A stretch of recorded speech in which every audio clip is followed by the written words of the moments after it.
I kind of began to question my gender identity when I was about 10 or 11, but it kind of came from a long history of dressing differently to the stereotypes that were associated with my gender. I remember my mum came in one day and kind of said, you know, there's this new thing called non-binary, or like gender queer, and I was like, whoa, that's me.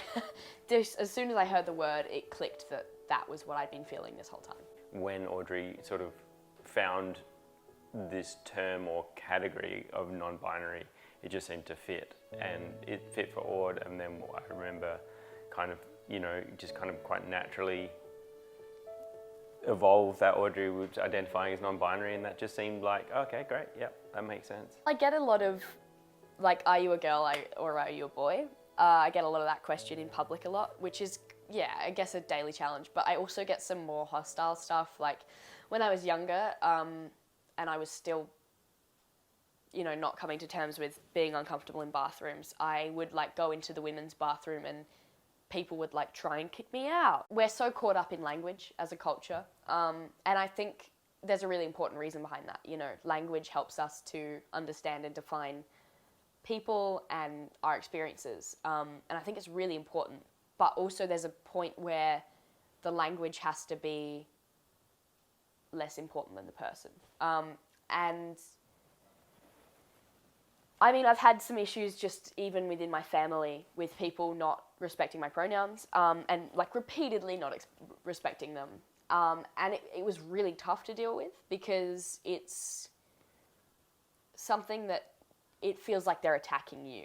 Before Audrey hit school, Audrey was pretty flexy about what they were into. Audrey was into Star Wars and soccer and I guess things which traditionally fall into a more young boy kind of zone of interest.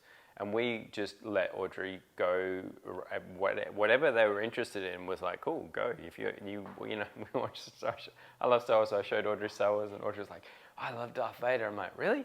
Like, yeah, Darth Vader's great. Like, what a great character. I'm like, wow, that's crazy, but awesome. And then when Audrey hit school and started interfacing with the school system, it all of a sudden, all the sort of questions and those sort of things about a young female person being interested in Darth Vader and soccer, it's like, well, you must be a boy then. It's like, well, really? Why? And I think as a parent, you, on some level, you have a preconceived notion of, oh, maybe my kid will be this or that or the other. But truthfully, with Audrey is pretty themselves from very early on, and full of personality.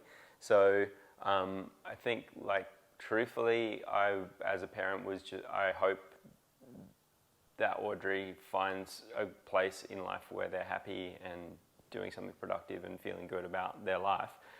I've, always kind of seen myself as a bit of a lone wolf. I am one of the only people I knew when I came out that was non-binary. I've done a lot of this on my own terms. In an ideal world, I think we've come to a place where we can start a really healthy conversation around gender, which is awesome to see. And I think that non-binary is becoming a much more used and common term within the public. And I think for young non-binary people and genderqueer people, it's easier to come out now.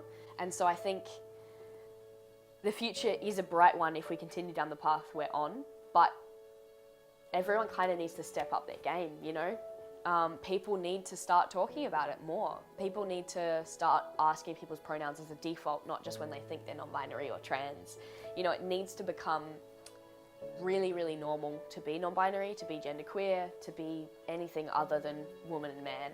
And so there's a lot of work we still need to do as a culture, as a world, but I think we are on a very good path to start doing that.